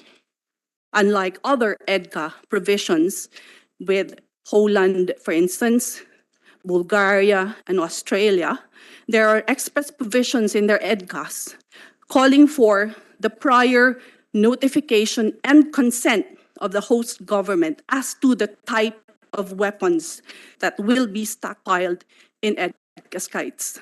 There is no such provision in our EDCA with the US. In fact, under Article 4, paragraph 2, the US has the right to impose, has unimpeded rights over the EDCA sites where there are stockpiles of weapons, and they have use and ownership of those weapons. That use and ownership would justify a belligerent state making an attack on an EDCA site in the Philippines where there are US weapon stockpiles. Finally, in 2019, the United States withdrew from the Intermediate Range Nuclear Forces Treaty. Under that treaty, the United States forswore to develop and stockpile what are known as ground-launched ballistic and cruise missiles with ranges of 500 to 5,500 kilometers. Therefore, under the present regime, the United States is no longer prevented from developing and stockpiling those weapons, including in EDCA sites in northern Luzon or in my own province, Cagayan de Oro. Thank you. Yes, if I may, you said unimpeded use and ownership. I think our authorities here will contest that. It's only operational control and not discussion of ownership, with all due respect, Dr. Loha, that we read in EDCA. Yes, doctor, please. Sorry, it is operational. It is not just operational control. It's operational control, I think, is the language utilized, Yes, but it not is ownership. with respect to the materials. The material is Stockpile. exclusive ownership. That is correct. The material. Yes. But the actual site does not involve any transfer Yes, of but ownership. paragraph 4 also provides that they have unimpeded access That's correct. to locations where they have the materials that they own. So once it is unimpeded. There is no right on the part of the Philippines to say that with respect to that particular site where you have stockpiles of weapons, we can say that we can control your access to it because the provision itself provides that their access will be unimpeded. Yes, but if Over- you look at the rest of the agreement, as discussed earlier, the perimeter and the actual buildings following the construction phase are inexorably Filipino. They're belonging to us. I think Yusek Galvez is wanting to explain, and after that, Mr. Renato Reyes. I would like to express that all activities to be undertaken under EDCA will have to be approved by the Philippines through MDB-SCB. So there is some sort of prior consent, meaning all activities that will be undertaken at EDCA will be planned. Normally, ma'am, meron po kami mga 14 days na planning doon sa Hawaii and sometimes dito sila pumupunta. Doon po namin ginagawa ang lahat ng activities. Kaya nga po, na-identified namin po yung mga 500 activities and trainings. And also, iniisa-isa po namin yung mga tinatawag na weapons na pwedeng i-allow with our consent. Especially, ano na po natin, prohibition natin is talagang yung nuclear, hindi po pwede po yun based on our constitution. And second, under EDCA, before any construction or other activities can be undertaken, prior consent of the Philippines will be to be secured through the Mutual Defense Board and Security Engagement Board, which were established under the MDT and the BFA. The AP base commander will have access to the entire area of facilities shared with the U.S., and the Philippines will also own any building and similar infrastructure that will be built by the U.S. military. Yes, thank you, Yusek Galvez. Some aspects of this and the working details were discussed by Senator De La Rosa and myself during the executive briefing. So indeed, there are questions that have arisen about these provisions. Mr. Reyes, please. Magandang hapon po, Madam Chair. Yung EDCA po is more about U.S. power projection than any humanitarian aid or disaster response. Marami hong bansa na tumulong sa atin ng panahon ng Yolanda pero US lang po ang humingi na magkaroon ng base militar sa ating bansa. Ang amin pong mga objections nakaangkla doon sa pagiging masyadong malawak ng kasunduan. Sa EDCA po, walang sinasabi kung hanggang ilan ang sundalong Amerikanong pwedeng pumasok. Walang sinasabi hanggang ilang pasilidad ang pwedeng i-construct sa ating bansa. Wala ring sinasabing duration hanggang kailan pwedeng gamitin ang mga pasilidad na ito. Very open-ended po. So theoretically, the entire country pwedeng mag-host ng different facilities sa lahat ng mga probinsya at rehiyon. Mabigat din po para sa bansa natin ito. Sa EDCA po, libre ang paggamit ng mga facilities na ito. And when the US forces and their contractors use our utilities, they will be tax exempt. Yung pagbabayad ng buwis sa utilities is for the account of the Philippine government. There's no modernization here because the prepositioned material will be for the exclusive use of the US forces, not shared use with the Philippine forces.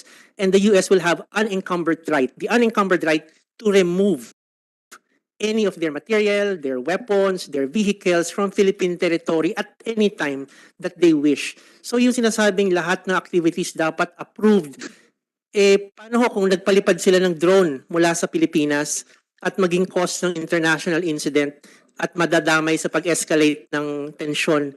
Ano hong sagutin natin doon at mapipigilan ba natin sila na palaparin yung drone mula sa Philippine facilities? So lahat pong ito magkakaladkad po sa atin sa isang conflict na hindi natin kagustuhan, wala sa ating interest at mabigat yung magiging social cost nito down the line kapag hindi natin po binigyan ng kaanumang parameters kung hanggang saan, hanggang kailan sila pwedeng manatili dito. For all intents and purposes po, open-ended ito, open-ended forever po pwede silang manatili sa ating bansa. Yes, Senator Pimentel. Wala na po. I will just have to process everything that we have learned today. Yes, that's right. Yusek Galvez and thereafter Dr. Loha. As I have said earlier, yung access nila talagang yan, merong mutual yan, consent yan. Every activities may mutual consent. And even siguro I've been working with the US for so long a time dito sa Basilan, Sulu, and Tawi-Tawi. Actually, nung dati, nandun sila sa Sulu, malaki ang basis nila doon for rotational.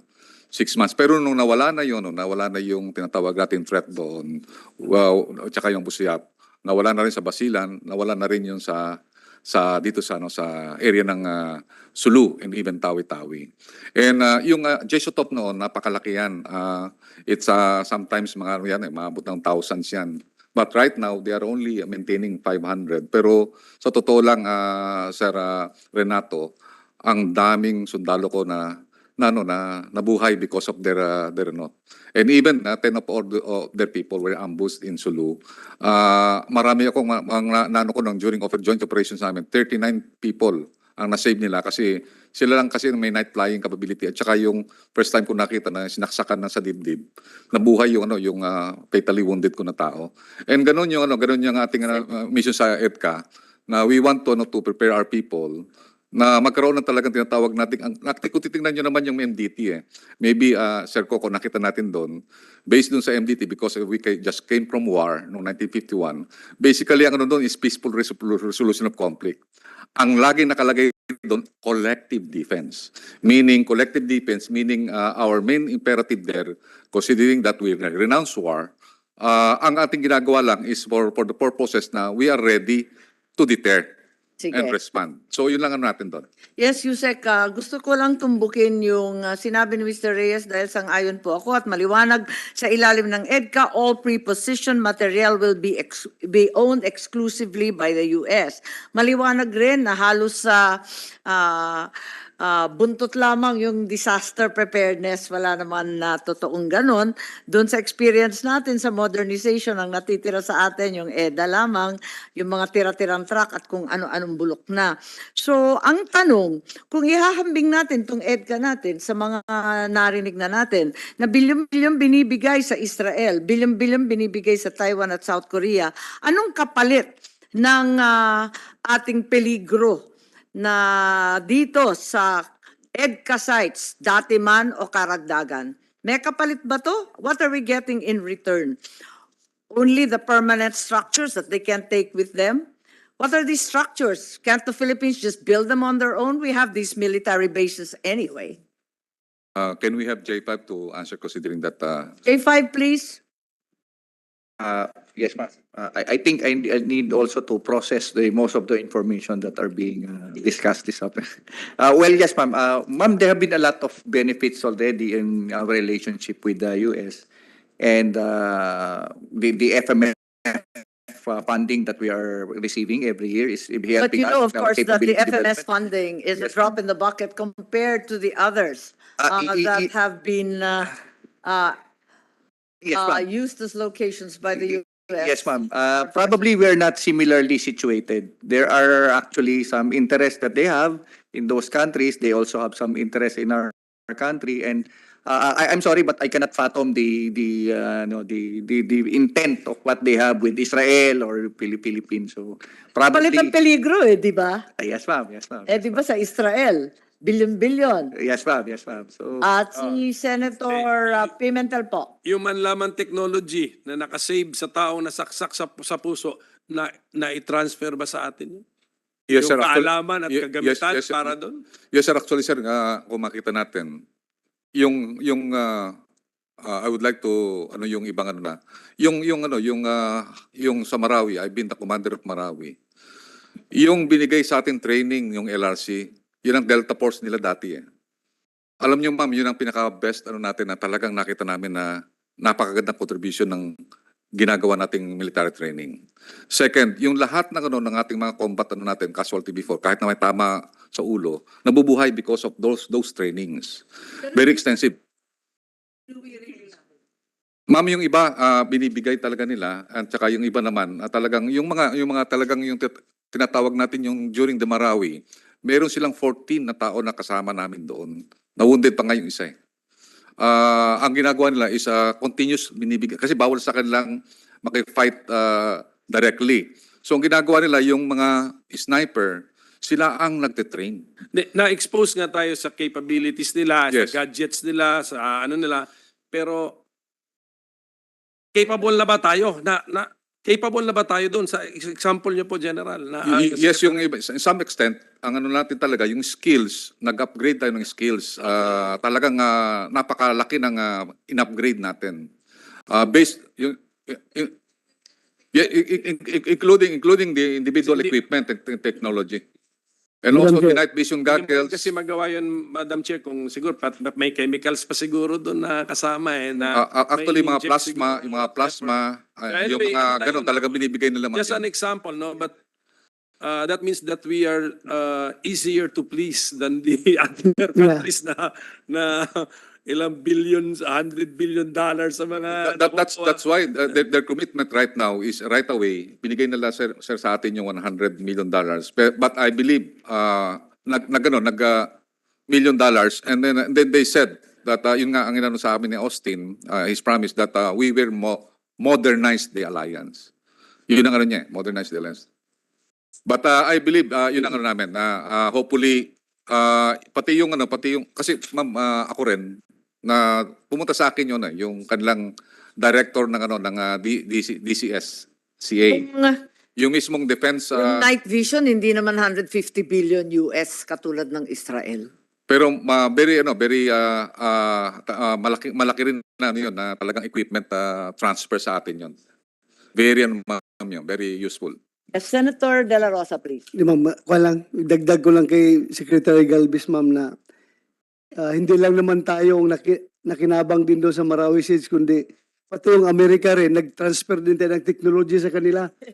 Doon sila natuto na yung armor pala, yung diskarte ng Pinoy, yung mga tangkidigira natin, nilagyan ng mga kahoy, additional armorizing, additional armor doon sa tangke natin against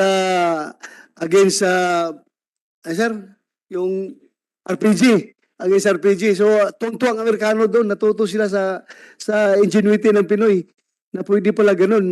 Vulnerability ng armored assets natin ay madidecrease through Pinoy ingenuity. Yung kahoy, nilalagyan ng mga kahoy na ordinary yung kahoy lang. Maganda po yung experience yun. Thank you, ma'am. Thank you, Madam Chair. Thank you. I'd like to recognize Ambassador Yabes, former USEC of DFA. I think you had a statement.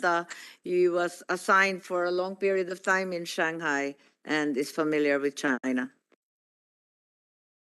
Madam, Ma'am, I will be in Malacanang for the Prime Minister of, may be allowed to. Correct. Yes, you want to go ahead. Is that correct? Yes, ma'am. That's fine. And General Centino? General Centino is here, also our USEC from Okay. the DND. I think we'll have to be winding down. So thank you very much for participating, gentlemen. The rest of you, if you could stay, we'd be grateful. This is not going to go on very long because we all have session. Ambassador Yabes, please. Yes, I'd just like to make a very short comment on the EDCA. The EDCA, which is supposed to be an executive agreement, it should be terminated, okay?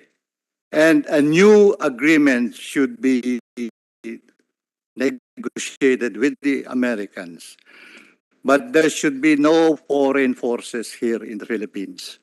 We can ask for more assistance. We can train our people to defend themselves. We could improve our... Aren't the foreign forces governed by VFA and not No, EDCA? we have to have this clarified. The visiting forces agreement is a status of forces agreement. It's just a SOFA. It is supposed to give us criminal jurisdictions over the foreign soldiers who commit crimes here against our nationals. As you know, even with the military, with Clark and Subic during those times, when they were here, there was no SOFA. Okay? That's why the Americans who were committing crimes were just being sent back to the United States. Okay? Well, the American laws will apply to them, not our laws. However, with the BFA, we now have, so long as we tell the Americans we are interested in this case, then we have jurisdiction. That is the functions of the function of the BFA. But then when it was being negotiated, they included other things. However, that is basically a SOFA, a status of forces agreement. That's why we were able to get Daniel Smith, Pemberton, remember that? The cases against these Americans. That's the function of BFA. But EDCA, you should read EDCA. Okay? I don't have to say anything on Saying that no foreign forces No foreign force. in the Philippines. No, what I'm saying is Would you like to this. expound on that, given that that's not squarely under EDCA only, but also under the VFA? No, yes, the foreign forces agreement, the foreign forces being sent here, that can come here, can be done through, if that's the wish of the president, then they could come in. They don't have to have an agreement on this. Under international law, the foreign forces who are here on official are supposed to be treated like you cannot impose Philippine laws on them. The laws that will apply to them are, of course, foreign laws. Their laws, their own laws, the American laws or the laws of that country. However, so they can come in anytime. You know, the reason when this VFA was being, remember, we just removed the bases there then in 1995, 1990 or 1992, something like that. And there was a new administration, and we wanted to improve our relationship with the United States. At the time, it was really, really bad, I tell you. I was there, okay? It's really, really bad. When we told them we don't need the Clark and Subic anymore. On a personal note, I didn't want them to leave. But then the Senate did not ratify the agreement for the extension of the military bases. So they were told to leave. It was really a bad time for our relationship with the United States. However, with the new administration that after Mrs. Aquino came, President Ramos wanted better relationship. That's why he came up with this Balikatan. And the Balikatan, when the Americans agreed with the Balikatan, Secretary Siason, then the Secretary of Foreign Affairs, says, we cannot have a Balikatan unless there is a SOFA. Okay? And the SOFA is the VFA. Keep that in mind. That's why the SOFA is very important. And then came this EDCA. For what reason, I don't understand. However, when this was being negotiated, I'll tell you this, my personal experience. When this was being negotiated, the DFA person who was heading it did not agree. He was having a difficult time agreeing to the demands of the Americans. And so he was removed because President Obama was coming in already. And there must be something to be signed with the Americans. And we gave everything. And para sa atin lang to, ano? We were called to Malacanang. Pinagalitan kami ng presidente. Si Pinoy, pinagalitan kami. Sabi nga, pati ba naman kuryente, babayaran natin? We didn't ask anything from the Americans. We gave everything to them. That's the only thing I can say. Kaya, ngayon, nagbibigay. Tagal, no? Di ba? 10 years, wala silang ginawa. Tapos yung nagkaroon ng Scarborough. Oh, nasan sila? Di ba? Ayun lang naman. Ayun lang. Simple-simple. Tapos kinakalaban yung mga inchik ngayon. Tayo na naman yung sinaharap. You know, Bakit natin hindi improve ang sarili natin? Ah, if the Americans will continue, keep in mind that when the military bases were here, the U.S. bases were here, Clark and Subic, we were receiving at that time $200 million every year. At that time, malaki yun. That's why we had the Philippine Air Force at that time. We had ayaw kinakaingitan ng buong Asia noon. Kasi yung ating armed forces was highly equipped, highly trained. And then when we told them to get out, unti-unti nawala ang atin. As mamaya, wala na Air Force. Wala na yung Blue Diamonds. May kaibigan pa ako dyan noon na namatay sa Blue Diamonds. Wala na rin. Wala na. Tapos, unti-unti, dumarating na yung mga fisherman nila. Oh, anong ginagawa nyo? Wala. Wala eh. Kunyari, binigay natin yung EDCA, pero may hiningi tayo sa kanila. Kagaya ng hinihingi ng ibang countries ng Israel, ng Pakistan, 2 billion annually. Sabi nga nung kaibigan kong Pakistani, you know, before our military, they were just using jeeps. Now they're using BMWs. Okay, that's the only thing I can say. Terminate EDCA, negotiate for a new deal with America. We love the Americans, to tell you frankly. Okay? We build on what America has given us, or whatever we have. And with China, let's treat them like a neighbor. Diba? Kapitbahay natin yan eh. Mawawala ba sa atin yan? Nandiyan palagi yan. Huwag mo aawayin. The way to treat the Chinese is treating them using their cultural yan eh. Guangxi. Okay? If you understand Guangxi, then you can deal with the Japanese, the Chinese, the Koreans. In a way, it's not like dealing with the Americans are different. Kultura lang yan eh. Diba? Kultura lang. Huwag kayo magiging, alam mo, mga ilong natin eh, mga bilog eh. Di ba? Hindi matatangos, bilog. Tingnan mo yung mga kapitbahay natin. Ganun din ang mga ilong, bilog. Thank you. Thank you, Yusek Yabes. Okay, thank you. Thank you, Senator. Yeah, I think Sinait is also in the firing line. So there we have it. I'm going to have to wind down this simply because we have an all Senate caucus ongoing right now. I'm late. However, I'm very grateful for the paper submitted by Dr. Loha. I'm hopeful that all our other academics and resource persons will also submit their opinion, their thoughts, their additional information like Mr. C.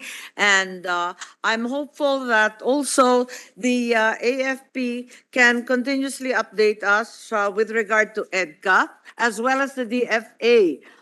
Given that the opportunity for amendment or even a new agreement poses itself next year, so we should be ready. In the meantime, the military, if you could also finally help us, together with Governor Mamba, understand what exactly we have done to prepare.